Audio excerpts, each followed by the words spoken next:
This chocolate hazelnut pâte sucrée is deep, dark, and crisp with a nutty cocoa snap. Think Oreo vibes, but grown up. Let's get started. Begin by sifting the dry ingredients. 10 grams of cornstarch, 35 grams of Dutch processed cocoa powder, 30 grams of hazelnut flour, 3 grams of fine sea salt, and 200 grams of all-purpose flour. Go ahead and sift everything together, and then we can set this aside for now. Next, in a medium bowl, add 80 grams of granulated sugar, followed by 170 grams of cubed butter. We want the butter to be pliable but not overly soft. Mix the butter and sugar together without incorporating too much air.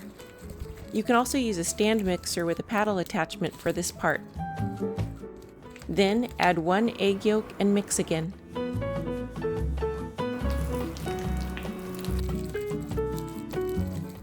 Followed by our sifted dry ingredients. We're going to mix everything together until it's homogeneous, but make sure not to overmix. This is a faster and easier process in a stand mixer fit with the paddle attachment. Here's a closer look at the final texture. It's quite a dry dough, but this is what we're looking for. Wrap the dough well in plastic wrap and chill it for at least a couple of hours, but preferably overnight.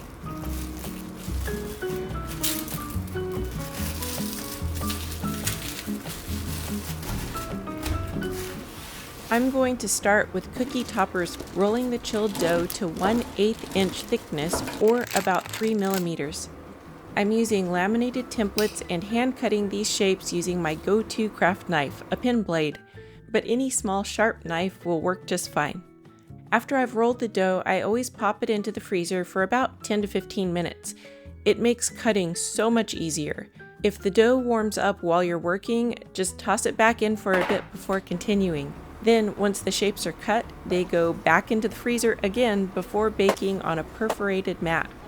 It's the easiest way to keep everything crisp and clean. Bake at 320 degrees Fahrenheit for 10 to 15 minutes, depending on how big your pieces are. This dough is meant to bake up crisp. They're ready when the edges feel firm to the touch and the top looks totally matte, not shiny. Allow the baked cookies to fully cool before attempting to remove them from the baking mat. Next, let's make the tart shells. I'm using 4-inch perforated tart rings, and I'll start by stamping out the bottoms. Fit each round into a ring, then cut strips for the sides.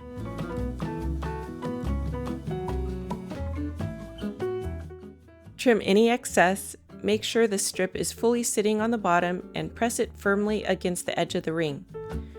Chill again if it starts to soften, then trim the top edge.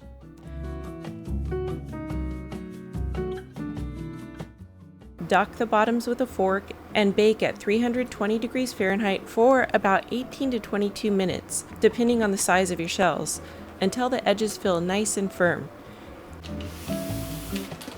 Here's a finished shell. It's nice and crisp, but will still melt in the mouth.